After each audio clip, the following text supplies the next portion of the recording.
exporter de manière automatisée un grand nombre de fonctions. Et on va avoir différentes classes dans ces fonctions. Par exemple, on va avoir tout ce qui est affichage de commandes et aide à la conduite, avec par exemple les radars frontaux et les radars de recul que vous trouvez dans les voitures modernes. Donc tout ça, c'est géré de plus en plus de manière informatique. Maintenant, d'ailleurs, le tableau de bord s'attend à devenir un écran LCD. Ensuite, vous avez toute une série de dispositifs qui sont liés à la conduite en elle-même, typiquement le contrôle moteur, la carburation optimisée, etc., par rapport à des critères énergétiques, mais aussi par rapport à la sécurité, le fait qu'on va essayer de faire en sorte que votre véhicule il reste dans la trajectoire qui est la sienne, par rapport à un certain nombre de critères, l'ABS pour empêcher la glissade, etc., l'anti-skating à l'accélération aussi, les contrôles de trajectoire, les retournes, la voiture doit suivre le mouvement, et si on sent qu'il y a un dérapage parce que la route est de mauvaise qualité ou elle est humide, eh bien on va essayer de retarder le plus possible ce dérapage. Et puis, des mécanismes simples, la ceinture de sécurité, les airbags, tout ça, les mécanismes de sécurité dits passifs, qui, si par hasard il y a un choc, eh bien, vont faire en sorte que le conducteur et ses passagers sont bien protégés. Et puis enfin, il y a tout ce qu'on appelle le infotainment, éventuellement le fait que de plus en plus de véhicules sont connectés, vont par exemple pouvoir récupérer des informations de trafic à la volée, en ligne, et puis également tout ce qui est gestion des fonctions de climatisation qui maintenant se font parfois à l'avant passager, à l'avant conducteur, à l'arrière, enfin on appelle la climatisation multi-zone. Alors, les caractéristiques de tout ça, c'est qu'on parle de systèmes embarqués. Alors embarqués pourquoi? Parce qu'ils sont embarqués dans un dispositif plus large qui a des caractéristiques. Typiquement, dans une voiture, je ne peux pas embarquer une centrale nucléaire qui va produire énormément d'énergie. Donc, c'est-à-dire que tous ces dispositifs qui vont consommer de l'énergie, il va falloir que la somme de l'énergie consommée tienne dans le budget énergétique d'un véhicule par rapport à ce qu'il peut récupérer, soit via la batterie, soit via la production d'électricité au niveau de l'alternateur. C'est réparti parce que vous voyez que pour assurer certaines fonctions, on va voir un exemple un peu plus loin, eh bien on va faire appel à différents capteurs, différents processeurs qui sont répartis un petit peu partout dans le véhicule et qui communiquent en réseau. Et puis c'est du temps réel, parce que vous vous doutez bien que si par exemple j'ai un choc et que l'airbag doit se déployer, ben vous vous doutez bien que s'il se déploie en 5 secondes, ben on a eu le temps de percuter le volant et d'être amoché. Donc il faut faire attention à ça. Alors, en fait, l'informatique dans un véhicule, c'est un véritable système complexe. Il faut savoir que dans les modèles haut de gamme, par exemple typiquement de Tesla, ou de toute voiture électrique de ce type-là, vous avez jusqu'à plus de 100 processeurs qui sont connectés entre eux. Et c'est à tel point que d'ailleurs les Allemands ont développé à partir des années 90, c'est-à-dire qu'ils étaient vraiment précurseurs dans ce domaine, quelque chose qui est devenu un standard pour la communication entre les composants qui seraient dans un véhicule, qui s'appelle AutoSAR. Et maintenant, c'est un standard international. Il y a énormément de logiciels dans ces véhicules-là. On peut avoir jusqu'à 100 millions de lignes de code dans les hauts de gamme. À titre de comparaison, la navette spatiale dans les années 80, qui était quand même le summum de l'informatisation, c'était de l'ordre de 400 000 lignes de code. Vous voyez, c'est quand même quelque chose de considérable. Alors, ça amène aussi de fortes contraintes de fiabilité et de sécurité, sachant que les humains font partie du système. En particulier, il faut qu'on fasse attention au fait que l'humain dans la boucle peut parfois être l'élément faible, donc dans certains cas de figure, si on peut détecter quelque chose avant l'humain, typiquement les dérapages ou des choses comme ça, eh bien on va essayer d'agir avant que lui ne puisse s'en rendre compte. Il y a d'ailleurs un problème de sécurité, également de législatif, c'est que se passe-t-il si le véhicule prend la main de manière erronée? Du coup, l'humain pourrait dire, ben voilà, j'ai fait ça, mais le véhicule ne m'a pas suivi. Donc en général, la manière de résoudre le problème, c'est qu'on travaille en deçà de la seconde, c'est-à-dire que avant que l'humain ait eu le temps d'observer quelque chose, d'imprimer qu'il se passe quelque chose et de réagir. Donc ça, c'est des choses qui sont avant. Bien évidemment, il faut faire aussi attention parce que les voitures sont piratables, on va en reparler. Hein, c'est un système informatique et il faut qu'on fasse attention à ce qu'il ne soit pas mis en cause parce qu'on pourrait rentrer dans le véhicule et lui faire des choses qu'on ne souhaite pas faire. Il y a également dans le domaine automobile de fortes contraintes de coûts qu'on ne trouve pas dans d'autres domaines. Par exemple, si vous vendez un avion un petit peu plus cher, c'est pas grave. D'accord? Parce que si vous garantissez que pour ce un petit peu plus cher, vous allez consommer moins d'énergie, vous allez avoir un avion plus fiable, et que finalement, dans la durée, ce coût extra va être finalement amorti. Par contre, l'acheteur d'un véhicule, lui, il va se préoccuper du prix du véhicule par rapport aux options qu'il a. Et donc, en fait, il faut assembler des composants éprouvés dans des grandes séries. C'est pour ça que les constructeurs automobiles ne font plus 100,0% du véhicule, mais s'appuient sur ce qu'on appelle les équipementiers pour construire certaines parties. Et donc, ils ont aussi un rôle d'assemblage dans lequel la part de l'informatique devient absolument prépondérante. Du coup, on a une notion d'hétérogénéité parce que tous les équipements ne viennent pas forcément de la même source, ni ne sont associés aux mêmes technologies. Et ça change énormément de choses. Je vais vous montrer un petit exemple simple. Vous êtes dans une voiture, et puis vous appuyez sur la pédale d'accélérateur. Donc vous dites, dans la tête, j'appuie sur la pédale d'accélérateur, et puis ça va tirer un câble, et puis le câble va tirer sur l'alimentation, il va augmenter, et le moteur va à ce moment-là accélérer. Alors en fait, cette vision, elle est loin d'être absurde, puisque pendant très très longtemps, les automobiles fonctionnaient sur ce principe. Si vous aviez ici un câble, moi je me souviens de gens qui faisaient des réparations de fortune sur ce câble une fois qu'il avait cédé sur l'auto. En fait non, c'est un petit peu plus compliqué, le câble il a disparu. Maintenant, la pédale d'accélérateur, c'est vrai que l'embrayage est aussi je crois, sont associés à un mètre cylindre qui va mesurer la pression appliquée sur la pédale de façon beaucoup plus précise. Et l'information de la pression va être envoyée à un premier calculateur. Et ce premier calculateur, il va interagir avec d'autres calculateurs. Typiquement, un calculateur autour du pilotage de la carburation, qui sera peut-être plus lié au moteur. Et puis, également, il prend en compte des informations provenant des capteurs, parce que je suis en train d'accélérer, mais si j'accélère trop fort, ça peut engendrer un patinage du véhicule. Or, on déteste qu'un véhicule se mette à patiner et glisser parce que rien ne peut l'arrêter. Donc, on va essayer de retarder ce truc-là. Donc, ce capteur qui reçoit l'information de l'accélération, il donne des ordres au moteur, mais il reçoit également des informations de ces capteurs qui vont dire, tiens, par rapport à un modèle du véhicule, eh bien, je détecte qu'il y a une glissade qui démarre, et ça veut dire que ce calculateur peut éventuellement avoir, lui, une action sur les freins. Ce que je suis en train de vous dire, c'est que sur un véhicule moderne, dans certaines situations, vous accélérez et vous avez une action sur les freins qui est pilotée par ce calculateur. Ah, bien évidemment, vous ne pilez pas, d'accord, mais vous pouvez avoir une action localement sur un frein ou deux, de manière à éviter que le véhicule se mette à glisser. Donc tout ça pour vous dire que c'est extrêmement compliqué et que sur des véhicules de type Tesla, il faut en plus faire attention aux pirates sur des fonctions comme celle-ci. Par exemple, à l'été 2015, il y a un chercheur qui, sans toucher au véhicule, je crois me souvenir que c'était un Jeep de chez Chrysler, a réussi à avoir des actions sur les freins du véhicule. Et à l'automne 2016, donc un peu plus tard, et ça c'était en Chine, un chercheur a aussi réussi à pirater une Tesla. Donc, une voiture bien sympathique, et à lui faire des choses qui n'étaient pas prévues au programme. Donc vous voyez que sur des fonctions, on est parti de fonctions, c'est les fonctions de base du véhicule, la manière dont elles sont implémentées, le fait que les véhicules soient accessibles de l'extérieur, fait que finalement, il faut faire extrêmement attention. On pourra désormais pirater nos véhicules. Et il faut que vous sachiez que lorsque vous amenez votre véhicule en révision, en général, le garagiste vous fait passer une upgrade du système, du firmware, tout ce qui est les logiciels qui sont dans le véhicule, de manière à les mettre à jour. Et en général, ces mises à jour consistent à des corrections de petits problèmes qu'on a peut-être découverts depuis la mise en service du véhicule, qui sont des problèmes en général bénins, mais qui méritent malgré tout une correction. Alors, on a des véhicules qui font des choses impressionnantes. Là, ici, on a un véhicule, là, son propriétaire vient de partir, et puis la voiture conduit toute seule. Elle va aller se garer toute seule. Vous avez un certain nombre... Alors ça, la question, il faut-il que les parkings soient équipés? Donc ça, c'est une démonstration, c'était fait par Audi il y a quelques années. Vous avez également des créneaux qui sont faits automatiques.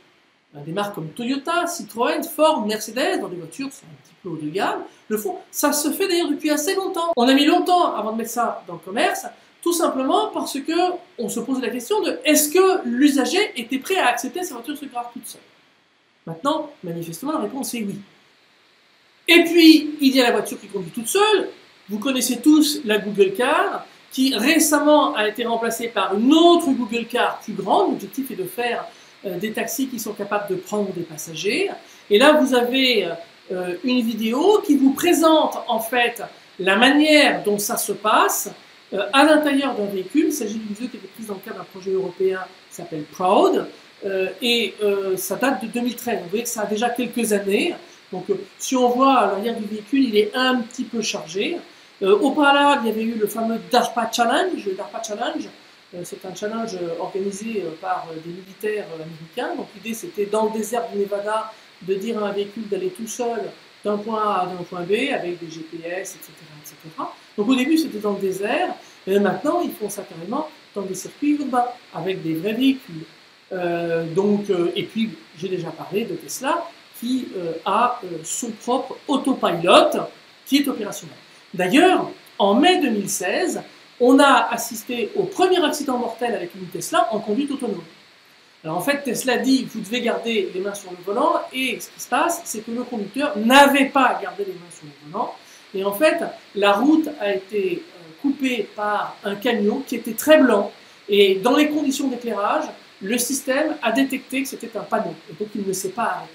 Mais ce qui est ironique dans cette affaire, c'est que ce conducteur qui a été victime de l'accident, eh bien, un mois plus tôt, il avait posté une vidéo expliquant comment sa Tesla lui avait sauvé la vie en faisant un écart sur la route pour éviter un conducteur de camion qui faisait une manœuvre absurde également. Donc, ce jour-là, c'était clairement pas de bon karma. Alors, c'est quoi l'avenir? L'avenir, on parle d'autoroute automatique. Alors c'est une vieille idée, il y a eu plein d'expérimentations même fin des années 90, en particulier en Californie, avec un équipement d'un tronçon d'autoroute pour faciliter ce genre de choses. C'est un projet qui s'appelle Platoon, pour que les véhicules fonctionnent en Platoon, ça veut dire en fait escouade. Et ça n'a pas vraiment bien marché, et surtout ça coûtait extrêmement cher. Maintenant, avec des véhicules embarqués qui communiquent entre eux et les possibilités d'aujourd'hui, eh bien, on peut parfaitement imaginer que sur l'auto automatique, les véhicules fonctionnent en cellules dans lesquelles des véhicules peuvent rentrer, d'autres sortir en fonction de leur destination. Et ces cellules peuvent circuler le long de l'autoroute. Et puis les véhicules qui sont dans ces cellules eh bien, communiquent entre eux pour assurer des distances de sécurité et s'informer de leur changement de fil, par exemple. On parle de taxis autonomes de plus en plus, puisqu'on a le véhicule autonome. La Google Car, elle fonctionne sur les routes californiennes depuis plusieurs années. Il a même fallu changer la législation pour lui permettre de fonctionner.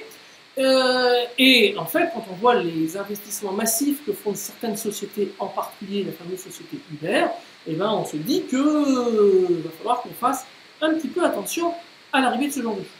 Et puis, je l'ai évoqué, il y a des problèmes également législatifs. Il a fallu faire évoluer la législation pour autoriser la circulation de véhicules autonomes, parce que la législation ne prévoyait pas qu'un véhicule puisse fonctionner sans conducteur.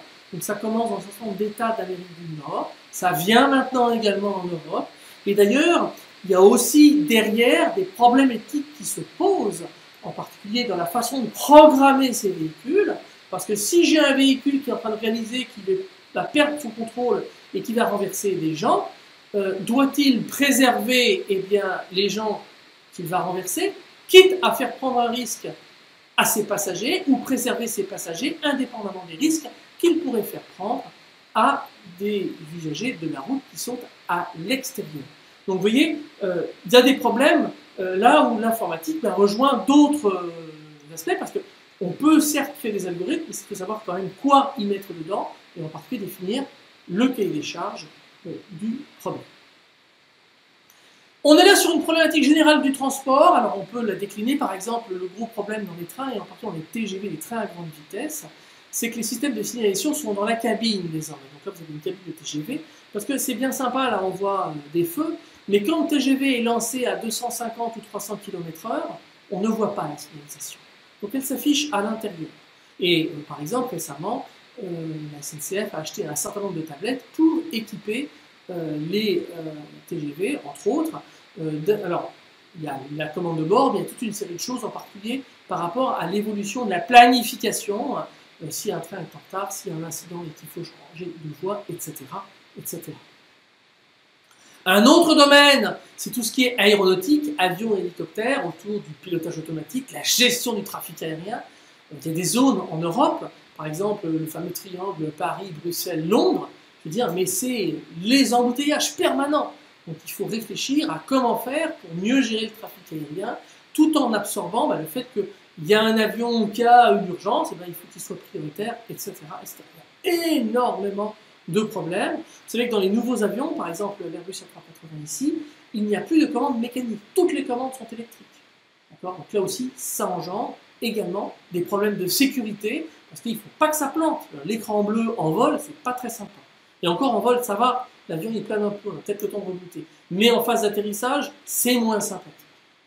Et puis, il y a également le domaine du spatial qui fait des choses absolument extraordinaires. On a des robots qui sont pilotés à distance, on visite les planètes autres que la Terre, par contumace, il y a par exemple des robots comme Mars Explorer.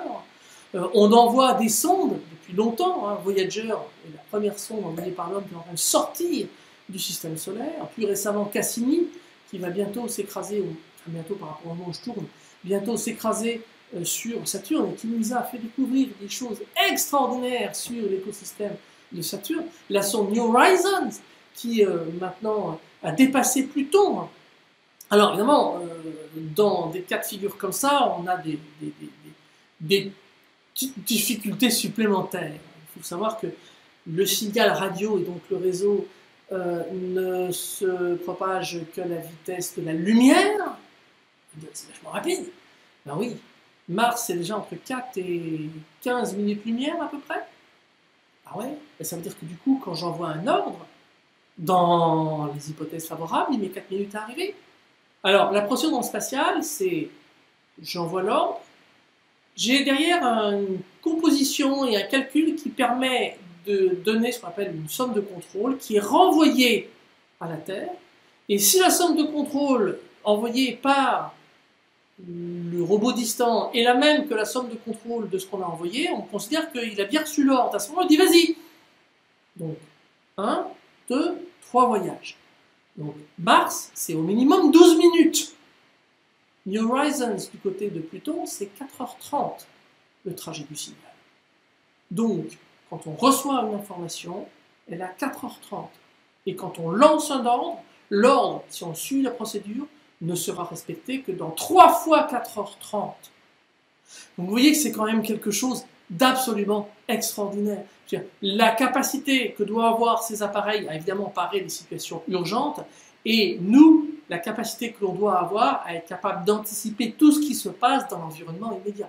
Pour la petite histoire d'ailleurs, il y a eu un petit problème, ils ont eu des sueurs froides sur New Horizons pendant la phase d'arrivée, parce qu'il y a eu un petit problème de mémoire sur un des calculateurs, il a rebooté de façon impromptue.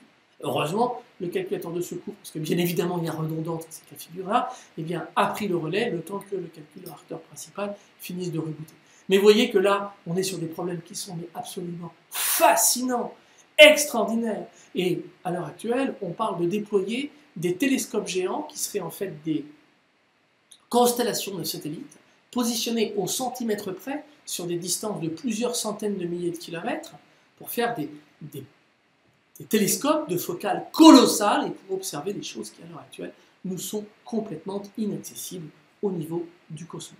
Vous imaginez quand il faut avoir des dispositifs qui communiquent sur de longues distances et qui doivent préserver des précisions extrêmement fines, eh bien, c'est des problèmes informatiques extrêmement compliqués et passionnants. Et puis, un dernier point quand même rigolo dans l'espace, je n'hésite pas à vous le transmettre parce que c'est sympa. Il y a du rayonnement cosmique. L'espace, c'est un environnement extrêmement hostile. Et en particulier, on peut avoir des petites particules qui traversent les composants. En fait, elles sont si petites qu'elles ne les détruisent pas, mais elles ont un petit effet informatique pas très sympathique, c'est qu'elles font ce qu'on appelle du bit flip. Elles peuvent transformer de manière aléatoire un 0 en 1 ou un 1 en 0. Alors, ça n'arrive pas très souvent, mais de temps en temps. C'est-à-dire qu'il y a une donnée qui peut être corrompue grâce à un bit flip. Là, il y a plusieurs manières de faire. On peut blinder, mais blinder, c'est-à-dire en fait encapsulé dans du plomb ou des métaux très très très lourds. la partie informatique, ce qui pose un problème parce qu'il faut l'envoyer en l'air. Et le coût du gramme envoyé en l'air, c'est cher.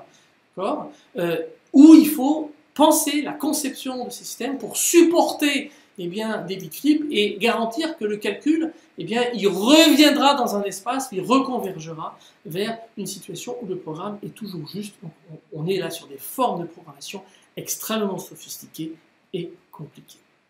Je vous remercie de votre attention. À bientôt.